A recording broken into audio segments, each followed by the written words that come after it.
Hello students, एक बार फिर से आपका इस चैनल में स्वागत है। देखिए, इससे पहले हमने ऑर्थोगोनल कॉम्प्लीमेंट के बारे में पढ़ा।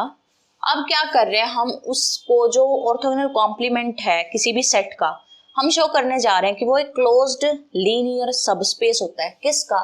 हिल्बर्ट स्पेस H का। हम ये शो करने जा रहे हैं। देखो, अगर आपको ध्यान हो, आप वो सबस्पेस के बारे में ग्रेजुएशन से पढ़ते आ रहे हैं। क्या है उसमें कंडीशन, अभी प्रूफ कर देंगे ना, आपको समझ आएगा कैसे क्या होता है। सबसे पहले बाय डेफिनेशन ए ऑर्थोगोनल, मैंने आपको क्या बताया था इससे पहले वाली वीडियो में कि वो सारे वो आते हैं, एलिमेंट आते हैं H के, या इनर प्रोडक्ट स्पेस X कह लो, या फिर वो सारे एलिमेंट्स आते हैं H के सच दैट X की A के साथ इनर प्रोडक्ट 0 हो। फॉर ऑल मैंने आपको बताया था, बहुत इंपॉर्टेंट वर्ड है, और एक एग्जांपल भी दिया था मैंने आपको। ये होती है डेफिनेशन। जब आप सबसे पहले देखो, क्लोज्ड लीनियर सबस्पेस शो करना है, सबसे पहले शो करते हैं कि ये लीनियर सबस्पेस है, उसके बाद क्लोज शो कर देंगे। सबस्पेस जब भी आप शो करते थे, क्या करते थे? दो एलिमेंट और दो स्केलर लेते थे। यहाँ पे मैं ले रही हूं सबसे, और उससे भी पहले आप क्या करते थे? शो करते थे कि जिस भी सेट को आप सबस्पेस शो करना चाह रहे हो वो सेट नॉन एम्प्टी है। इन्होंने ए के नॉन एम्प्टी होने के बारे में कहा है, लेकिन ये नहीं कहा कि ए ऑर्थोगोनल भी नॉन एम्प्टी है। तो हम उसको चेक करेंगे पहले, क्या ए ऑर्थोगोनल नॉन एम्प्टी है?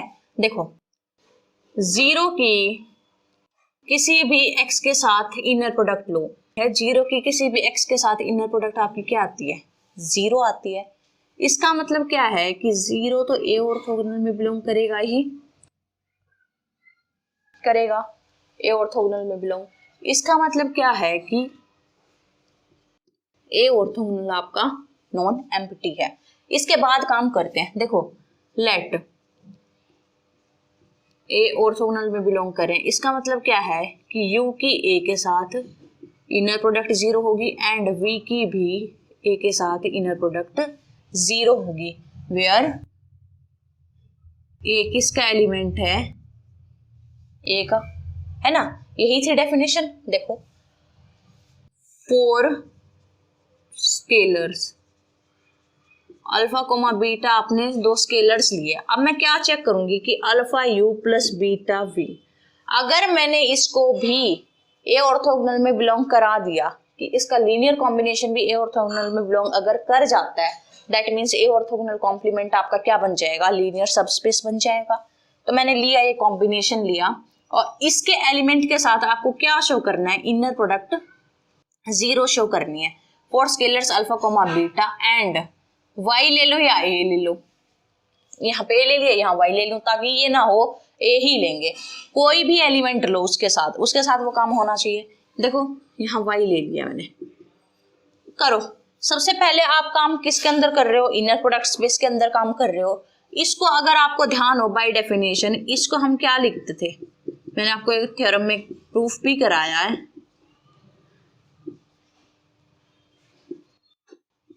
ये लिखते थे ना हम लोग, ये लिख सकते हैं हम लोग। तो इसी से यहाँ पे ओपन कर दूं मैं, अल्फा यू की वाई के साथ प्लस बीटा वी की वाई के साथ।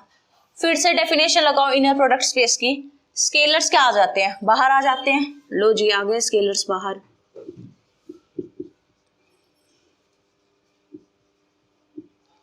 इसको नाम दे दो 1। अब एक बार अपने 1 रिजल्ट को देखो। आपने u v a orthogonal complement से लिए थे। फर्स्ट रिजल्ट में क्या कहा जा रहा है कि ए का कोई भी एलिमेंट है उसके साथ उनकी इनर प्रोडक्ट 0 है।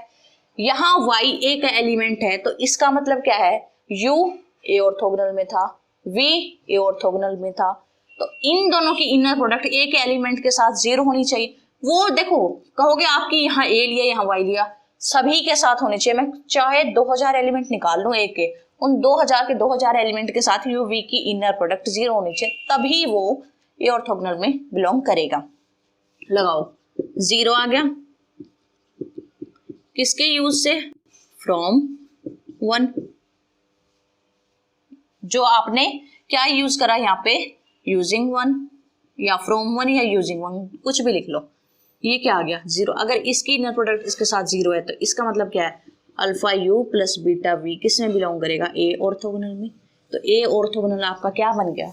लीनियर सबस्पेस बन गया। अब आप इसको शो करना है कि वो क्लोज्ड होगा। क्लोज्ड होने के लिए वही जनरल रिजल्ट आप क्या शो करते हो, एक लिमिट पॉइंट ले लोगे, मतलब अपने सारे लिमिट पॉइंट को कंटेन करता है ऐसा आपको शो करना है। आप एक आर्बिट्रेरी लिमिट पॉइंट ले लो, उस पर कन्वर्ज करने वाली एक सीक्वेंस ले लो एंड देन दिखा दो कि वो लिमिट पॉइंट उसी में बिलोंग कर रहा है। आप आर्बिट्रेरी के लिए काम कर रहे हो तो किसी के लिए भी हो जाएगा। तो उसके बाद आप क्या कह सकते हो कि ये ऑर्थोगोनल क्या है आपका, क्लोज्ड है। हो गया इतना। Let z be any limit point of a orthogonal. यहाँ पे लिमिट पॉइंट कहा जा रहा है, लिमिट नहीं कहा जा रहा। लिमिट पॉइंट यूनिक है जरूरी नहीं है, लेकिन लिमिट यूनिक होती है। कोई लिमिट पॉइंट है, this implies there exist sequence Zn of, इसमें पॉइंट्स कहाँ से आएंगे, ए ऑर्थोगोनल से, इसमें ए ऑर्थोगोनल से आएंगे such that limit n goes to infinity Zn किस पे कन्वर्ज करेगा, Z पे कन्वर्ज करेगा। ये डेफिनेशन किसकी हो गई, इसकी हो गया, इसकी आ गई ये डेफिनेशन। उसके बाद देखो अब आप क्या करोगे, Z की let y belongs to a। अगर आपको इस Z को ए ऑर्थोगोनल में कॉम्प्लीमेंट में बिलोंग कराना है तो आपको क्या शो करना होगा कि z comma y is equals to 0 है फॉर ऑल y, जहां पे y किसका एलिमेंट है, a का एलिमेंट है। y कोई आर्बिट्रेरी एलिमेंट उठाया मैंने a का। अब करो z की और y की इनर प्रोडक्ट 0 शो करना होगा, कंसिडर कर लिया मैंने z और y। z की वैल्यू देखो 2 का यूज करो, z की वैल्यू आप क्या लिख सकते हो, limit n goes to infinity Zn comma y, ये लिख सकते हो। आपको याद हो इनर प्रोडक्ट स्पेस में पता नहीं तीसरी चौथी ये वाली वीडियो थी, थर्ड या फोर्थ, उसमें हमने पढ़ा था कि inner product space jointly continuous होता है, यानी कॉन्टिन्यूअस होता है। कॉन्टिन्यूटी हमें क्या प्रोवाइड करती है कि ये इस लिमिट को हम अंदर बाहर कर सकते हैं। करो इस लिमिट को बाहर, Zn कोमा y हो गया। अब आप मेरे को एक बात बताओ, Zn थी क्या, ए ऑर्थोगोनल कॉम्प्लीमेंट के पॉइंट्स थे ना, y किसका पॉइंट है, a का पॉइंट है, तो इन दोनों की इनर प्रोडक्ट क्या आएगी, 0 आएगी ना। हो गया ये 0। z और y की इनर प्रोडक्ट ऐसे चले 0 आ गई। इसका मतलब क्या है कि z ऑर्थोगोनल है y के, एंड y था कहाँ आपका, a से था ना। इसका मतलब क्या है, और ये आर्बिट्रेरी था, इस बात का भी ध्यान रखना, आर्बिट्रेरी एलिमेंट लिया था हमने, तो सभी के लिए रिजल्ट होल्ड करेगा। तो z किस में बिलोंग कर जाएगा, ए ऑर्थोगोनल कॉम्प्लीमेंट में।